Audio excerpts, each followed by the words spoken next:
right, today we're going to take a look at circle graphs, how to make a circle graph or how to make a pie graph or a pie chart, they're sometimes called.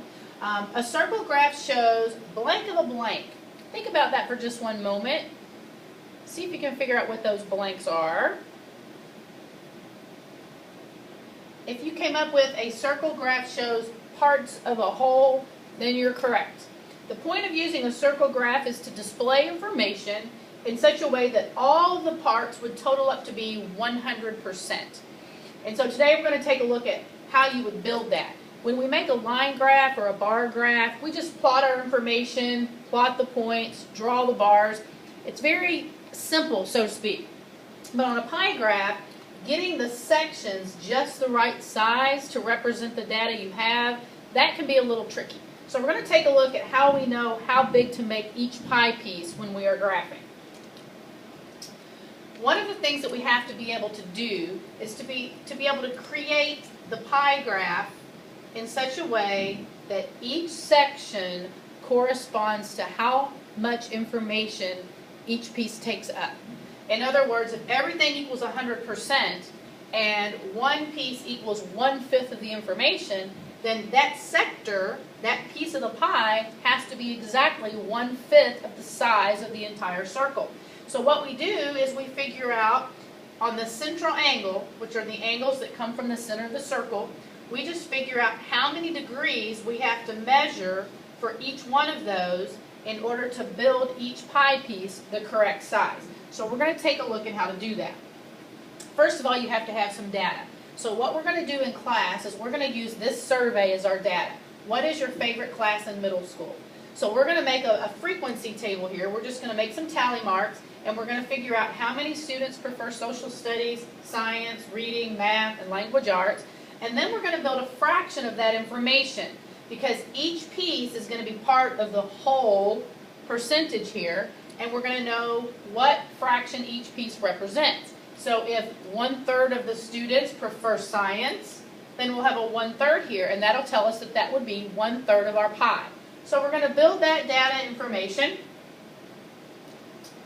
Okay, it says we need a calculator to do this, which we do. We're going to need a calculator. A compass is needed to make a perfect circle, but we don't need a compass because I'm going to give you the circles that you're going to start with to guarantee that they're already perfect circles. We are going to need a protractor. This is a protractor, if you've forgotten. And we need a straight edge. But notice that the bottom of the protractor is a straight edge. So technically these two pieces are going to be one tool for us today. All right, in order to find the central angle, in other words, in order to build the correct piece of pie, it says we're going to take our fraction and we're going to multiply that by the number of degrees in a circle. There are 360 degrees in a complete circle. So once we have each fractional amount of our data, we're going to take that fraction, we're going to multiply it by 360 to find out the size of the section that we're going to need for each piece of pie.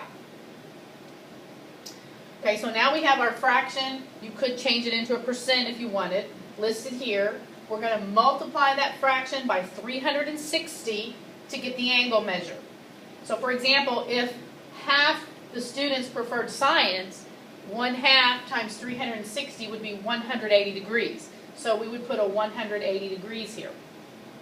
And then we're going to complete the table.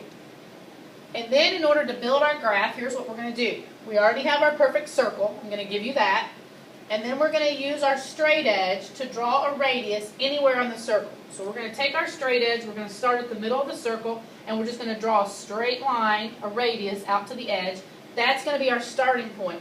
Then we're going to look to see what is our first degree measure that we're going to use. Let's say that first degree measure is 45 degrees. Then we're going to take our protractor, we're going to correctly line it up on the radius, we're going to find 45 degrees and mark it, and then we'll draw a sector that's exactly 45 degrees from that central angle. Okay, and then we might color that in eventually, make a key out to the side to show which color section refers to which piece of data. Okay, once we have that first sector drawn, they have an example here. Once we have that first sector drawn, then we look at the next section and we see how many degrees we need for that. Let's say it's 60 degrees. Then I'm going to take the next line that I've drawn, measure out 60 degrees on there, mark it, and then draw my next section. And I'm going to keep working around the circle all the way until the entire circle is taken up. And make sure you don't have any gaps, because our information is supposed to equal 100% total. So there shouldn't be any overlap, there shouldn't be any gaps. All those pieces should line up nicely. Okay, need to make sure we have our worksheet, a pencil, a calculator, a protractor, and let's get started.